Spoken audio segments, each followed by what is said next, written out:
আসসালামু আলাইকুম ফ্রেন্ডস। আশা করি আল্লাহর রহমতে আপনারা সবাই ভালো আছেন। পপকর্ন তো আপনারা সবাই খেয়ে থাকেন, কিন্তু কখনো ভেজিটেবল পপকর্ন খেয়েছেন কি? তাই আপনাদের জন্য আজকে আমি তৈরি করে দেখাবো ফুলকপি দিয়ে ভেজিটেবল পপকর্ন। তাহলে আমার রেসিপিটি আপনারা সবাই দেখতে থাকুন মনোযোগ সহকারে।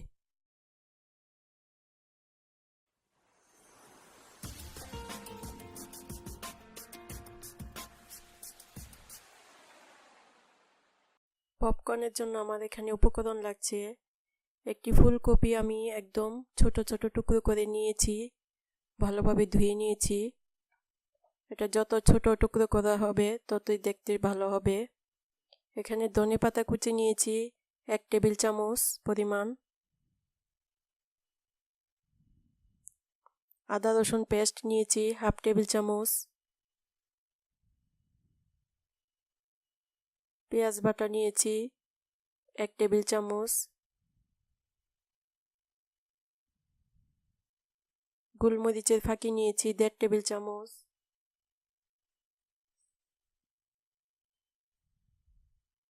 কর্নফ্লাওয়ার নিয়েছি 5 টেবিল চামচ,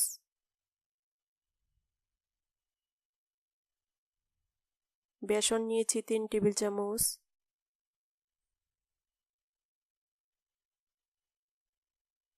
টক দই নিয়েছি 2 টেবিল চামচ,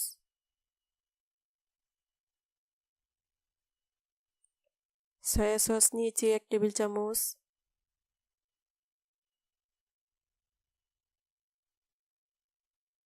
ময়দা নিয়েছি 3 টেবিল চামচ,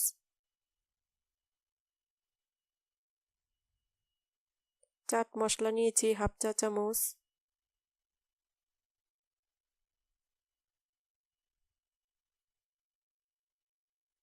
এখানে পাপরিকা পাউডার নিয়েছি 1 টেবিল চামচ। পাপরিকার পরিবর্তে আপনারা মরিচের গুঁড়ো ব্যবহার করতে পারেন।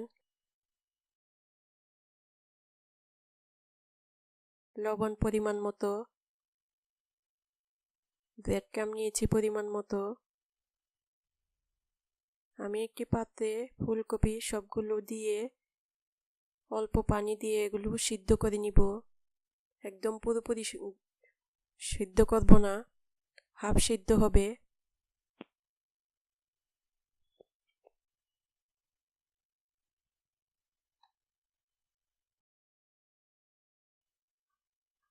আমার ফুলকপি সিদ্ধ হয়ে গেছে।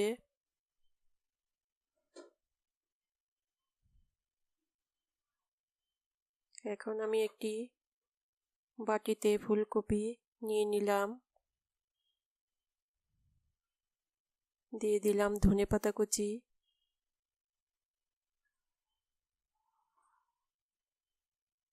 গোলমরিচের ফাঁকি,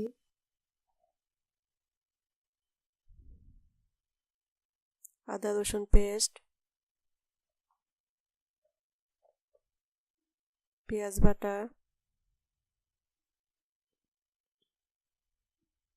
লবণ পরিমাণ মতো,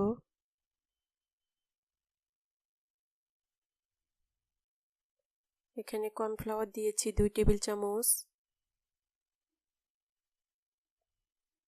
বেসন দিয়েছি 3 টেবিল চামচ,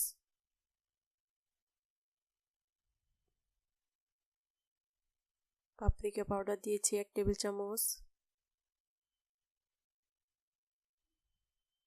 এখন আমি সবগুলোকে একটু ভালোভাবে মিশিয়ে নিব।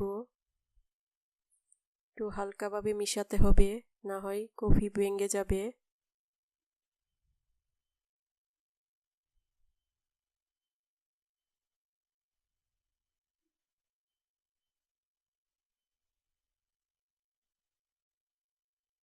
এখন আমি এগুলো আলাদা একটা প্লেটে তুলে নিয়েছি। এই বাটিতে আমি দিয়ে দিলাম 3 টেবিল চামচ কর্নফ্লাওয়ার, 3 টেবিল চামচ ময়দা, সয়া সস 1 টেবিল চামচ, টক দই 2 টেবিল চামচ,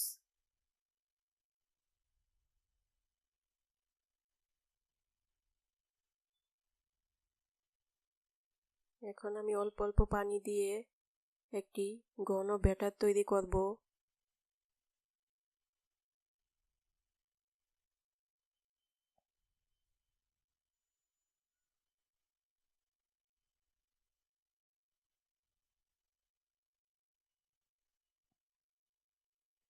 দেখুন ব্যাটারটা এরকম ঘন হতে হবে।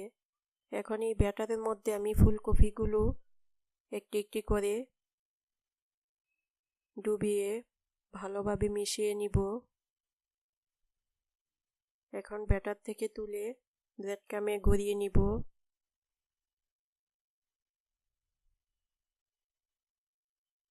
এগুলো একটা একটা করে ব্রেড ক্রামে গড়াতে হবে, একসাথে করা যাবে না, তাহলে একটার সাথে একটা লেগে যাবে।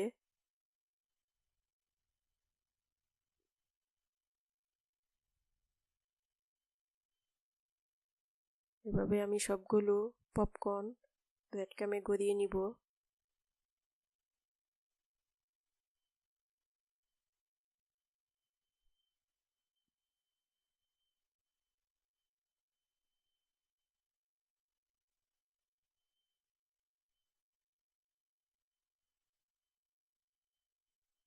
আমার পপকর্ন সব ব্রেড ক্রামে গড়ানো হয়ে গেছে। এদিকে আমি উপরে সার্ভ করার জন্য একটি মশলা তৈরি করছি। এখানে চাট মশলা, পাপরিকা পাউডার, গোলমরিচের গুঁড়া হাফ চা চামচ করে দিয়ে দিলাম। পরিমাণ মতো লবণ দিয়ে দিলাম। সবগুলোকে একটু ভালোভাবে মিশিয়ে একটি জারে আমি নিয়ে নিচ্ছি। এগুলো আমি উপরে সার্ভ করব। আমার ফ্রাই প্যানে তেল গরম হয়ে গেছে। এখন একটি একটি পপকর্ন আমি তেলে দিয়ে দিচ্ছি। এটা মিডিয়াম আঁচে ভাজতে হবে, তাহলে অনেক ক্রিস্পি হবে।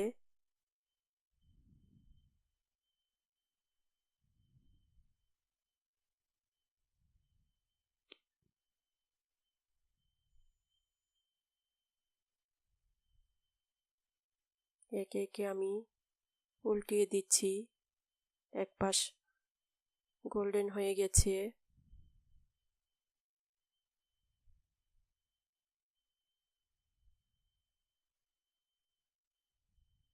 আমার পপকর্ন প্রায় ভাজা হয়ে গেছে।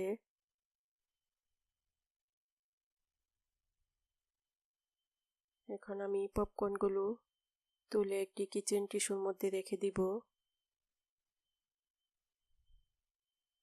এভাবে সবগুলো পপকর্ন আমি ভেজে নিব। দেখুন আমি এখন মশলা যেটা বানিয়েছিলাম সেটা উপরে দিয়ে দিচ্ছি। উপরে কিছু ধনেপাতা দিয়ে আমি সাজিয়ে নিচ্ছি। এই পপকর্নটি দেখতে যেরকম সুন্দর, খেতেও অনেক মজা। আপনারা অবশ্যই একবার ট্রাই করবেন। আমার ভিডিওটি যদি ভালো লাগে অবশ্যই একটা লাইক দিবেন, বন্ধুদের সাথে শেয়ার করবেন এবং আমার চ্যানেলটি যারা এখনও সাবস্ক্রাইব করেননি সাবস্ক্রাইব করে নেবেন। আজকের মতো এখানেই বিদায়। আল্লাহ হাফেজ।